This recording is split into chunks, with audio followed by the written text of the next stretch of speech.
It's easy to become so engrossed in a work of art, whether that be a book, a movie, or anything really, as to wish it was real. Hardly ever does this fantasy become a reality, but what if it did? What if, in 40 years, an $8 million club was built as a result? This club would be hailed as having artwork so lavish and of such richness as to surpass anything of a like nature in the city, including over-the-top accommodations like an indoor golf course, a 2-story boxing arena, a shooting range, and even a junior Olympic-sized pool. This club was called the Medina Athletic Club in Chicago. Indeed, it was once criticized for its wasteful extravagance. This story starts with William Florence, a playwright himself, who attended a musical comedy at the house of an Arab diplomat. He was fascinated by the art, the rituals, and the secret society that the audience members became a part of at the musical's end. He turned this fantastical idea into a reality by founding the Shrine Organization, a sect of Freemasonry.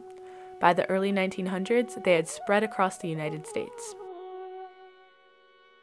Chicago quickly became a hub for the Shriners, who built a large temple on the corner of Wabash and Ohio in 1912. This temple was built more closely to their traditional architectural style, Moorish Revival. It has since been converted into a Bloomingdale's home store. It nonetheless showcases 2 copper domes that are just like the one on top of the Medina Athletic Club. In 1929, a few months before the stock market crash in October, the Shriners commissioned architect Walter Alschlager to design the Medina Athletic Club. Located at 505 North Michigan Avenue, it was meant to look like an old fortress in Mesopotamia, around Xerxes' time in the 5th century BC. Alschlager's design draws on other exotic influences from many civilizations in antiquity, like the Assyrians, Sumerians, and Romans, which was very much in vogue according to the Art Deco style of the Roaring Twenties.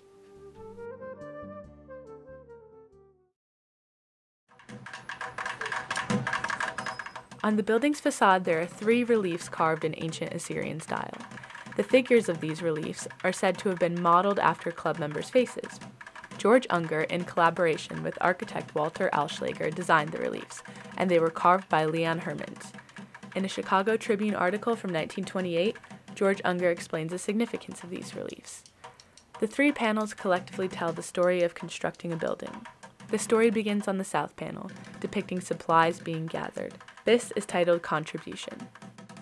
The west panel shows an architect bringing a plan to his ruler and the ruler approving. This is called Wisdom. On the north wall, the animals that are depicted represent bigotry. It also portrays a priest sacrificing a bull, thus consecrating the building. Rightly so, it was named Consecration.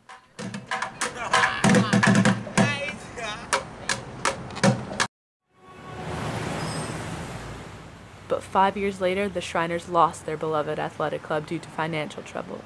The building was repurposed many times until 1989, when it was purchased by InterContinental Hotels and Resorts.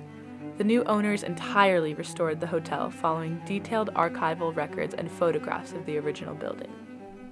The only original artifact is a terracotta fountain of Neptune that decorates the Junior Olympic Pool. At the time it was built, it was the highest indoor pool in the world, and its location on the 14th floor was considered an engineering feat.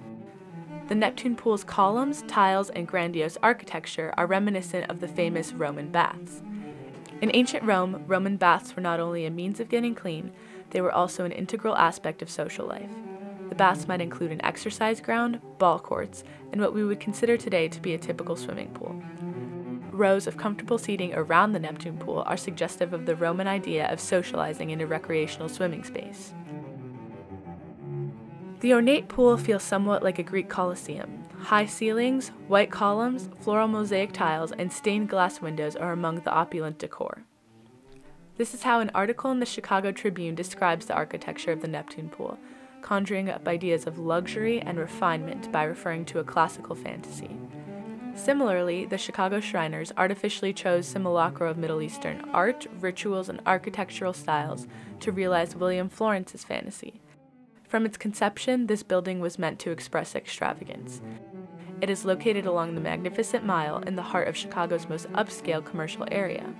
Now it is a fitting home for InterContinental, which was built on the idea of luxury accommodation. The use of these exotic motifs, classical or otherwise, make the message clearly understood.